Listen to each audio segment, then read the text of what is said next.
Want to know what really inspired you to share John's story. I wanted to share it for a couple reasons. One, I mean, it is miraculous, and in that miraculous idea, it's so powerful. In the medical record, it said patient dead, mother prayed, patient came back to life. Amazing. Amazing, never seen that. And then also, I love the idea that he was adopted from Guatemala when he was only 6 months old and raised in a predominantly white area of St. Louis.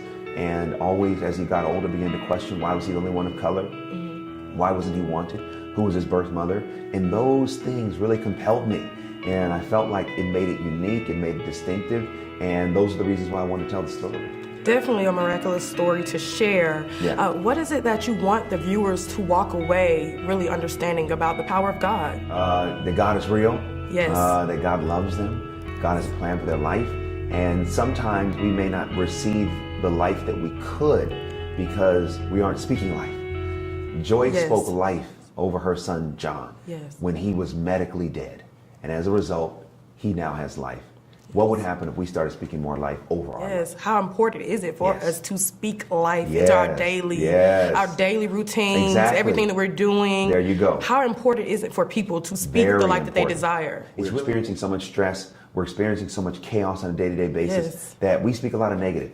This is not going to happen. I'll never become this. I'm not good enough for that. Instead of speaking positive, you know what? It hasn't happened, but it's going to happen. Yes. I am good enough for this. It's just going to take a little bit more time. Speaking more positive, I think, will help us prepare ourselves for a more positive result. Yeah, and to be able to speak against what your eyes naturally showing there you go. How strong faith. of a faith must a person possess to even do something of that nature? A lot of people do not understand the true meaning of faith of a mustard seed. Yeah. So how would you explain that? Well, I didn't fully understand what that question and how to explain it until I was on set producing the scene when Chrissy Metz, who plays Joyce, goes into the emergency room, and there is John, her son, played by Marcel Ruiz, and she has to pray him back to life. Yeah. Now, I found the story, I know the story, but it did not hit me until I was on set what Joyce Smith really did. Yeah. John Smith wasn't on life support, he wasn't on a breathing machine, he was dead. And she goes in there and says, I'm not going to believe that he's dead. I'm going to believe my prayers can do something about it. You have to go to another level mentally. Yes. You have to go to another level in your spirit in order to not call something by what you see, but by what you believe. Yes. And when I saw Roxanne direct that moment, I mean, it's still to this day, it brings me to tears. Yeah. Because it's so powerful, because there's a tendency, especially when we see things not working in our life, to speak death over those things. Yes. Instead of saying, you know what? I'm not going to believe the fact that I may have just gotten let go.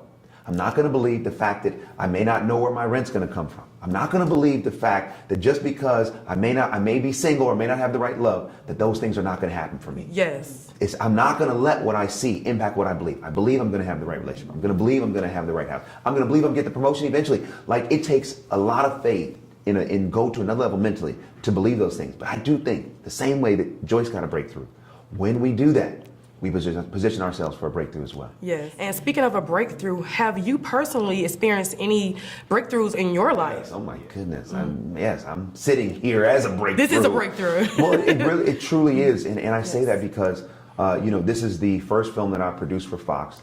I'm one of the very few, African-American producers to have a deal in Hollywood to make films. So the idea that I'm producing a film through my company, that's a breakthrough. Roxanne Dawson, she's directed a lot of television, but this is her first feature film. That's a breakthrough. Chrissy Metz, this is her first feature film ever. First film she's ever been in. And, she's a star, one of the stars of This Is Us, and now she's starring in her own film. That's a breakthrough. Marcel Ruiz, it's his first film ever. That's a breakthrough. Steph Curry, who's an executive producer on the film. He's a good friend of mine. This is his first film that he's ever put his name on. That's a breakthrough. Yes. This movie is filled with breakthroughs, and that's why I think people who are seeing it so far are experiencing breakthroughs in their own life, because the breakthrough is in the DNA of every facet of this movie. Yeah. And there's so many different things and type of films that's out in the market right now. How important is it for us to share these type of stories in the midst of everything else we get saturated with? Storytelling is a universal language. And I think it's important to share stories that are positive, that are uplifting, and that are life affirming. And Breakthrough is one of those stories. and I'm excited to be able to bring this to the culture. I think the culture needs it. I think we need hope. You do. I think we need uplifting, inspiring entertainment that doesn't pander, but that is authentic and original and organic. Yeah, I can't wait.